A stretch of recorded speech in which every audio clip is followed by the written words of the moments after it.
नमस्कार बच्चों। सुंदर दास जी का अध्ययन करते हुए कल हमने गुरु महिमा को पढ़ना शुरू किया था और आज हम उसी का एक अगला पद पढ़ेंगे। तीसरा पद देखिए। गुरु के प्रसाद बुद्धि उत्तम दशा को लहे, गुरु के प्रसाद भय दुख बिसराई, गुरु के प्रसाद प्रेम प्रीत हूँ अधिक बाढ़े, गुरु के प्रसाद राम नाम गुण गाइए।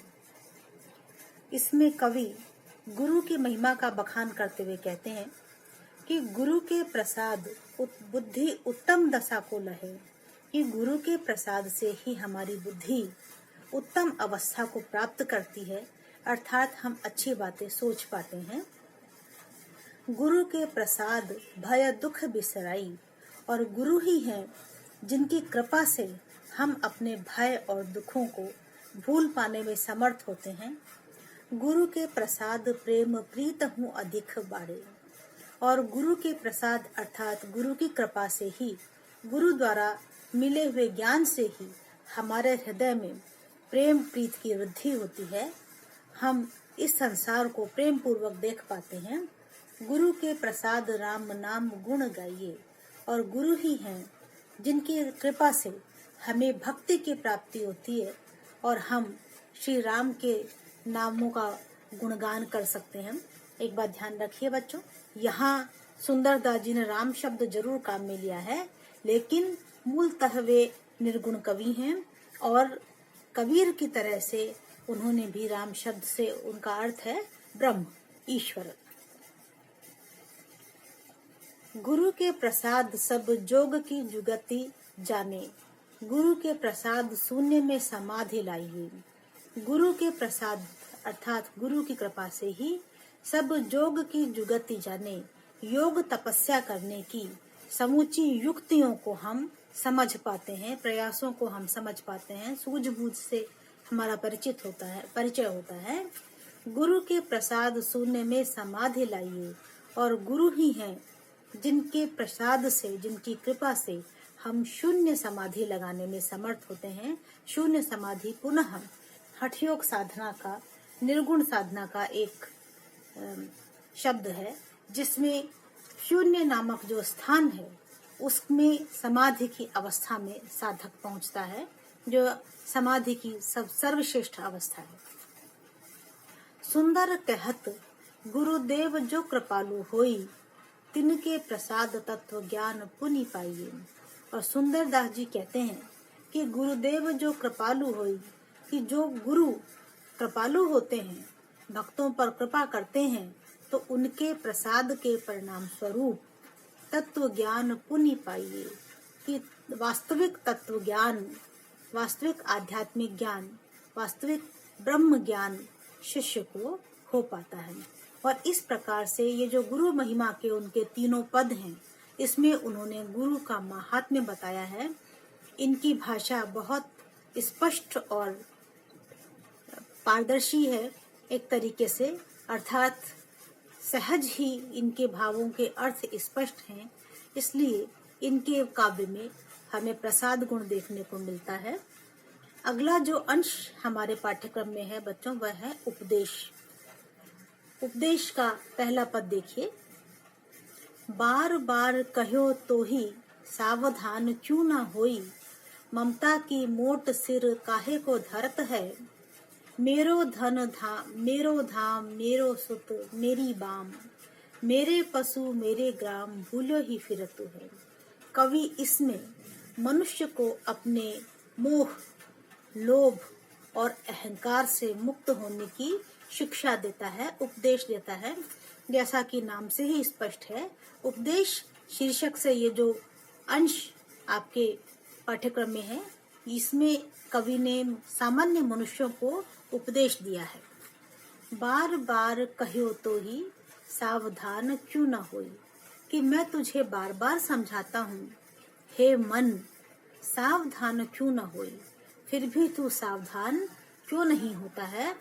ममता की मोट सिर काहे को धरत है, और ममता की यह जो मोटी गांठ, ममता की मोट अर्थात मोटी गठरी सिर काहे को धरत है, कि तूने इतना मोह तुझे सांसारिक वस्तुओं से है, इन सांसारिक वस्तुओं से मोह की, प्रेम की एक मोटी गठरी तू क्यों अपने सिर पर रखता है।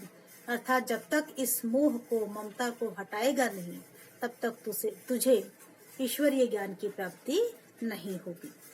मेरो धन मेरा, मेरो धाम, मेरो सुत मेरी बाम, मेरे पशु मेरे ग्राम, भूलो ही फिरतु है। और तू प्रतिक्षण इसी तरह की बातें करता है।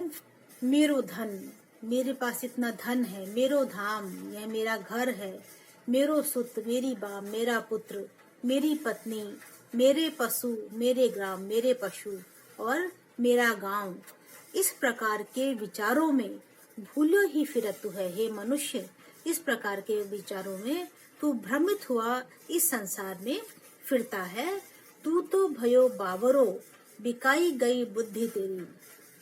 हे मन, मन के माध्यम से कवि कहते हैं, हे संसार में जितने भी लोग हैं उन्हीं को संबोधित करते हुए कहते हैं कि हे मन, तू तो भयो बावरो, तू इस प्रकार से मोह और अहंकार में पगला गया है। बिकाई गई बुद्धि तेरी, और तेरा विवेक बिक चुका है। बुद्धि से यहाँ आशय है विवेक बिक चुका है। ऐसो अंधकूप मह तामे तू परत है, कि तू इस प्रकार से एक अंधे कुएं में गिरा हुआ है। अर्थात संसार रूपी अंधे कुएं की मोह माया ने, अहंकार ने तुझे जकड़ रखा है और तू इस संसार रूपी अंधे कुएं में गिरा हुआ है। सुंदर कहत तो ही नेकहु न आवे लाज, काज को बिगाड़ के अकाज क्यों करतु है। सुंदर दास कहते हैं, सब कुछ जानते हुए भी हे मन, तू इस संसार रूपी या तू इस अज्ञान रूपी अंधे कुएं में पड़ा रहता है। तो सब कुछ जानते हुए भी नेकहु न आवे लाज, तुझे तनिक सी भी लज्जा नहीं आती है। काज को बिगाड़ के अकाज क्यों करतु है। तो भक्ति रूपी कार्य को छोड़ करके, ईश्वर की आराधना रूपी कार्य को छोड़ करके, ध्यान को छोड़ करके अकाज क्यों करतु है। न करने वाले काम, अकाज से आशय है न करने वाले काम क्यों करतु है, तू भला क्यों करता है। पुनः बच्चों, भाषा में इनकी सरलता है, स्पष्टता है। और अंधकूप प्रतीक है अज्ञान का या सांसारिक मोह माया का। अगला पद देख लीजिए। पायो है मनुज देह, अवसर बन्यो है गेह, ऐसी देह बार बार कहो कहाँ पाइए।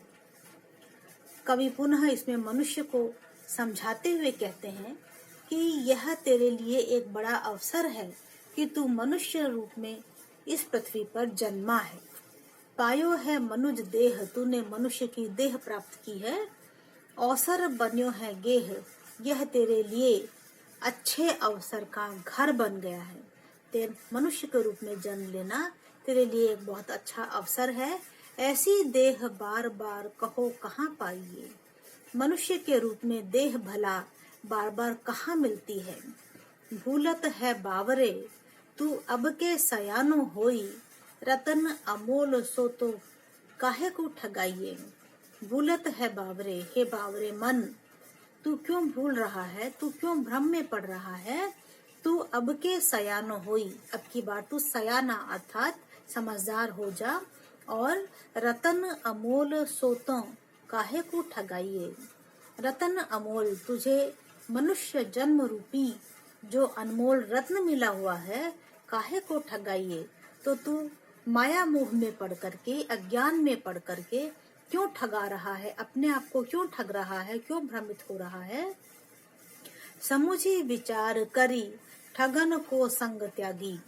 सोच समझ करके विचार कर और ठगन को संग त्यागी, ठगने वाले लोगों को, अर्थात वे लोग जो मोह माया में, लोभ में, अहंकार में, क्रोध में, राग द्वेष में, इन सब की अज्ञानता में जकड़े हुए हैं, उनका साथ छोड़ करके ठगी बाजी देख कर मन न डुलाइए। सांसारिकता में फंसने की ठगबाजी देख करके अपने मन को उसमें भ्रमित मत होने दे। सुंदर कहत ताते सावधान क्यों न होई, हरि को भजन करी हरि में समाइए। सुंदर कहते हैं, हे मनुष्य, हे मन, तुम सावधान क्यों नहीं होते हो? सावधान हो जाओ, हरि को भजन करी हरि में समाइए। ईश्वर का भजन करो और ईश्वर में ही समा जाओ। और इस प्रकार से इस पद में उन्होंने मनुष्य को पुनः एक बार सांसारिक माया, मोह, लोभ, क्रोध, अहंकार इन सब से मुक्त होने का उपदेश दिया है। और अंत में वे ये कहते हैं कि तू हरि का भजन करेगा तो तुझे आसानी से हरि की प्राप्ति हो जाएगी। इसीलिए संसार में तुझे रमाने वाले, भ्रमित करने वाले विचारों को छोड़ और ईश्वर की तरफ अपना ध्यान लगा ले।